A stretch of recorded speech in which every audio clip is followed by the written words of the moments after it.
နိုင်ငံမှာအချမ်းသာဆုံးသူထေးရဲ့သားကចောင်းသားဘဝအစစ်အမှန်ကိုခန်းစားကြည့်ချင်နေပါတယ်။သူကတက်တက်မဲ့ကိုအိမ်တော်ထင်းကိုစုပ်ပြတ်တက်နေတဲ့သုံးမိဆိုင်ကဲနဲ့ကြောင်းလိုက်ပို့ခိုင်းပြီးဟောင်းလွှမ်းနေတဲ့ဂုံကြီးအိတ်တလုံးကိုလည်းတဲလာတာပါ။အတန်းဖော်တွေအားလုံးကသူ့ကိုဆင်းရဲတဲ့မိသားစုကចောင်းသားတယောက်လို့ထင်နေကြပေမဲ့အဲ့ဒီအချိန်မှာပဲစိန်ခံကအကောင်းစားကြီးတစ်စီးကចောင်းဝင်းထဲကိုကြောဝါဝါနဲ့မောင်းဝင်လာပါတယ်။အဲ့ဒီကောင်လေးကဘာလဲဆိုတာကိုလှည့်ကြည့်လိုက်တဲ့အခါအဲ့ဒါကတကယ်တော့သူ့အိမ်ကဖြစ်နေတာကိုသိလိုက်ရပါတယ်။တကယ်တော့ကားဆရာရဲ့သားချက်ကလူကုန်ထန်တန်းနဲ့ဝင်ချင်နေတာမို့ကားမောင်းနဲ့သူ့အဖေကိုစိန်ခံကားကြီးနဲ့လိုက်ပို့ခိုင်းတာပါပြီးတော့သူကတထေးသားတယောက်လိုမျိုးအတန်းဖော်တွေရှိမှကြွားချင်နေတာလဲပါတာပေါ့။အဲ့ဒီနောက်ချက်ကရှေ့ထွက်လာပြီးအားလုံးကိုသူ့ကိုယ်သူမိတ်ဆက်လိုက်ပါတယ်။သူကမြို့ရဲ့အချမ်းသာဆုံးတထေးကြီးနဲ့မျိုးရိုးနာမည်တူနေတာကိုကြားလိုက်ရတဲ့အခါចောင်းသားတွေအားလုံးကသူ့ကိုအစ်စ်ပြောင်းလာတဲ့တထေးကြီးရဲ့သားလို့ထင်သွားကြပါတယ်။သူတို့တွေအထင်မှားနေတာကိုမြင်ပေမဲ့သူကတမင်တကာပဲရှင်းမပြခဲ့ပါဘူး။အဲ့ဒီအစားသူတို့ရဲ့မြောက်ပင့်ပြောဆိုမှုတွေထဲမှာပဲတာယာနေခဲ့ပါတယ်။အဲ့ဒီအချိန်မှာပဲကျောင်းရဲ့အလှပကလေးလေးကကျောင်းပေါက်ဝမှာရုတ်တရက်ပေါ်လာပါတယ်။သူမကအားလုံးရဲ့ရှေ့မှာအဲ့ဒီကောင်လေးကိုနွေးနွေးထွေးထွေးနှုတ်ဆက်လိုက်ပါတယ်။သူမကသူ့ကိုဘာလို့စုပ်ပြတ်နေတဲ့သုံးမိဆိုင်ကကြီးနဲ့ကျောင်းလာတာလဲလို့မေးပေမဲ့အဲ့ဒီကောင်လေးကတော့သူကကျောင်းတစ်ကိုအခုမှပြောင်းလာတာမို့လူမသိအောင်အေးအေးဆေးဆေးပဲနေချင်တာလို့ရှင်းပြလိုက်ပါတယ်။သူကကျောင်းလှပကလေးလေးကိုသူ့ရဲ့ဘဝမှန်ကိုမပြောဖို့လဲတောင်းဆိုလိုက်ပါတယ်။ဒါပေမဲ့သူတို့နှစ်ယောက်ရဲ့ရင်းနှီးတဲ့အမူအရာတွေကဘေးကလူတွေကိုကြောင်သွားစေပါတယ်။အဲ့ဒီမြင်ကွင်းကဂျက်ကိုအဲ့ဒီကောင်လေးအပေါ်မနာလို့ဖြစ်သွားစေပါတယ်။အားလုံ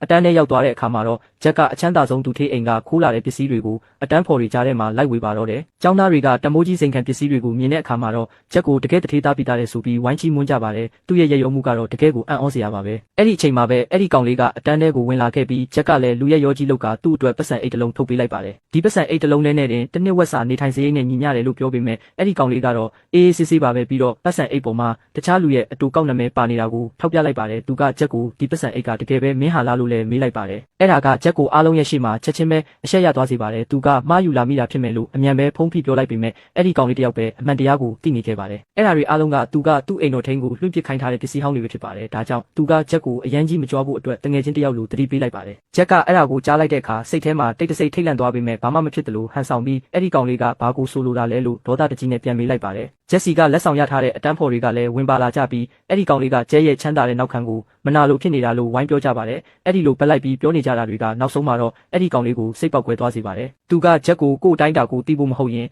်အမှန်တရားကိုအခုချက်ချင်းအားလုံးရှိမှဖွင့်ချပစ်မယ်လို့ပြက်ပြက်တသားပြောလိုက်ပါတယ်။အဲ့ဒီအချိန်မှာပဲအန်နီလို့ခေါ်တဲ့ဆင်းရဲပေမဲ့ထက်မြက်တဲ့မိန်းကလေးတယောက်အတန်းထဲဝင်လာပါတယ်။ကောင်လေးတယောက်စုပ်ပြတ်နေတဲ့သုံးမိဆိုင်ကဲနဲ့ကြောင်းလာတဲ့ဆိုတဲ့သတင်းကအနှံ့အပြားပြန့်နေတာမို့အန်နီကသူ့ကိုလည်းသူမလိုပဲဆင်းရဲတွင်းနဲ့နေတဲ့ကျောင်းသားတယောက်လို့အထင်မှားသွားပြီးနောက်ဆိုရင်တယောက်နဲ့တယောက်ကူညီကြရအောင်လို့အကြံပေးလိုက်ပါတယ်။နိုင်ငံမှာအချမ်းသာဆုံးသူထေးရဲ့သားကចောင်းသားဘဝအစစ်အမှန်ကိုခန်းစားကြည့်ချင်နေပါတယ်။သူကတက်တက်မဲ့ကိုအိမ်တော်ထင်းကိုစုပ်ပြတ်တက်နေတဲ့သုံးမိဆိုင်ကဲနဲ့ကြောင်းလိုက်ပို့ခိုင်းပြီးဟောင်းလွှမ်းနေတဲ့ဂုံကြီးအိတ်တလုံးကိုလည်းတဲလာတာပါ။အတန်းဖော်တွေအားလုံးကသူ့ကိုဆင်းရဲတဲ့မိသားစုကចောင်းသားတယောက်လို့ထင်နေကြပေမဲ့အဲ့ဒီအချိန်မှာပဲစိန်ခံကအကောင်းစားကြီးတစ်စီးကចောင်းဝင်းထဲကိုကြောဝါဝါနဲ့မောင်းဝင်လာပါတယ်။အဲ့ဒီကောင်လေးကဘာလဲဆိုတာကိုလှည့်ကြည့်လိုက်တဲ့အခါအဲ့ဒါကတကယ်တော့သူ့အိမ်ကဖြစ်နေတာကိုသိလိုက်ရပါတယ်။တကယ်တော့ကားဆရာရဲ့သားချက်ကလူကုန်ထန်တန်းနဲ့ဝင်ချင်နေတာမို့ကားမောင်းနဲ့သူ့အဖေကိုစိန်ခံကားကြီးနဲ့လိုက်ပို့ခိုင်းတာပါပြီးတော့သူကတထေးသားတယောက်လိုမျိုးအတန်းဖော်တွေရှိမှကြွားချင်နေတာလဲပါတာပေါ့။အဲ့ဒီနောက်ချက်ကရှေ့ထွက်လာပြီးအားလုံးကိုသူ့ကိုယ်သူမိတ်ဆက်လိုက်ပါတယ်။သူကမြို့ရဲ့အချမ်းသာဆုံးတထေးကြီးနဲ့မျိုးရိုးနာမည်တူနေတာကိုကြားလိုက်ရတဲ့အခါចောင်းသားတွေအားလုံးကသူ့ကိုအစ်စ်ပြောင်းလာတဲ့တထေးကြီးရဲ့သားလို့ထင်သွားကြပါတယ်။သူတို့တွေအထင်မှားနေတာကိုမြင်ပေမဲ့သူကတမင်တကာပဲရှင်းမပြခဲ့ပါဘူး။အဲ့ဒီအစားသူတို့ရဲ့မြောက်ပင့်ပြောဆိုမှုတွေထဲမှာပဲတာယာနေခဲ့ပါတယ်။အဲ့ဒီအချိန်မှာပဲကျောင်းရဲ့အလှပကလေးလေးကကျောင်းပေါက်ဝမှာ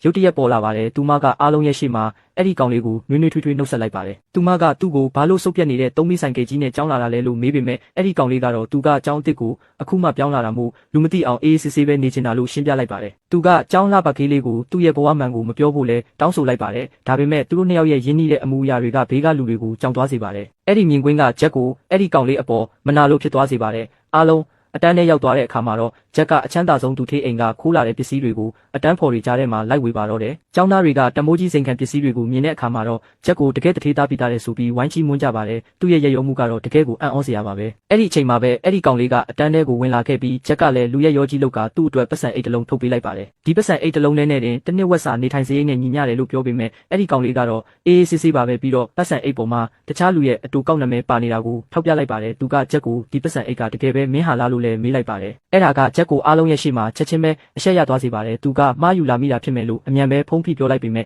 ဲ့အဲ့ဒီကောင်လေးတယောက်ပဲအမှန်တရားကိုသိနေခဲ့ပါတယ်။အဲ့ဒါတွေအားလုံးကသူကသူ့အိမ်တော်ထင်းကိုလွှင့်ပစ်ခိုင်းထားတဲ့ပစ္စည်းဟောင်းတွေဖြစ်ပါတယ်။ဒါကြောင့်သူကဂျက်ကိုအရန်ကြီးမကြွားဖို့အတွက်တငယ်ချင်းတယောက်လိုတတိပေးလိုက်ပါတယ်။ဂျက်ကအဲ့ဒါကိုကြားလိုက်တဲ့အခါစိတ်ထဲမှာတိတ်တဆိတ်ထိတ်လန့်သွားပေမဲ့ဘာမှမဖြစ်သလိုဟန်ဆောင်ပြီးအဲ့ဒီကောင်လေးကဘာကိုဆိုလိုတာလဲလို့ဒေါသတကြီးနဲ့ပြန်မေးလိုက်ပါတယ်။ဂျက်စီကလက်ဆောင်ရထားတဲ့အတန်းဖော်တွေကလည်းဝင်ပါလာကြပြီးအဲ့ဒီကောင်လေးကကျဲရဲ့ချမ်းသာတဲ့နောက်ခံကိုမနာလိုဖြစ်နေတာလို့ဝိုင်းပြောကြပါတယ်။အဲ့ဒီလိုပတ်လိုက်ပြီးပြောနေကြတာတွေကနောက်ဆုံးမှာတော့အဲ့ဒီကောင်လေးကိုစိတ်ပေါက်ကွဲသွားစေပါတယ်။ သူကဂျက်ကိုကိုတိုင်းတာကိုတီးဖို့မဟုတ်ရင်အမှန်တရားကိုအခုချက်ချင်းအားလုံးရှိမှဖွင့်ချပစ်မယ်လို့ပြက်ပြက်တသားပြောလိုက်ပါတယ်။အဲ့ဒီအချိန်မှာပဲအန်နီလို့ခေါ်တဲ့ဆင်းရဲပေမဲ့ထက်မြက်တဲ့မိန်းကလေးတစ်ယောက်အတန်းထဲဝင်လာပါတယ်။ကောင်လေးတစ်ယောက်စုပ်ပြက်နေတဲ့သုံးမီးဆိုင်ကယ်နဲ့ကြောင်းလာတဲ့ဆိုတဲ့သတင်းကအနှံ့အပြားပြန့်နေတာမို့အန်နီကသူ့ကိုလည်းသူမလိုပဲဆင်းရဲရင်းနဲ့နေတဲ့ចောင်းသားတစ်ယောက်လို့အထင်မှားသွားပြီးနောက်ဆိုရင်တစ်ယောက်နဲ့တစ်ယောက်ကူညီကြရအောင်လို့အကြံပေးလိုက်ပါတယ်။